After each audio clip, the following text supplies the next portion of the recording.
বন্ধুরা, আজকে নিয়ে চলে এসেছি দেশি রুই মাছ আর চন্দ্রমুখী আলু চিচিঙ্গা দিয়ে পাতলা মাছের ঝোল। ছোটোবেলার মায়ের হাতে সেই পাতলা মাছের ঝোল, বড় বড় দেশি রুই মাছের পিচ, চন্দ্রমুখী আলুর নরম ভাব আর চিচিঙ্গার সেই সহজ সরল স্বাদ। আজ আবার মনে পড়ে গেল সেই দিনগুলো। কাঁচা জিরে বেটে আর কাঁচা লঙ্কার মিশ্রণে এক অন্যরকম ঘ্রাণ ছড়িয়ে পড়েছে বাড়ির প্রতিটা কোণে।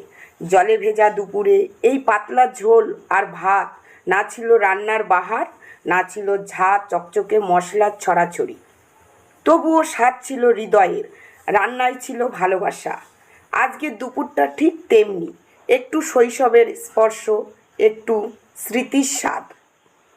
তো এই রেসিপিটা যদি আপনাদের ভালো লাগে, অবশ্যই চ্যানেলটাকে সাবস্ক্রাইব করবেন, লাইক দেবেন, কমেন্ট করবেন আর নতুন নতুন ভিডিও পেতে আমাদের সঙ্গে থাকবেন।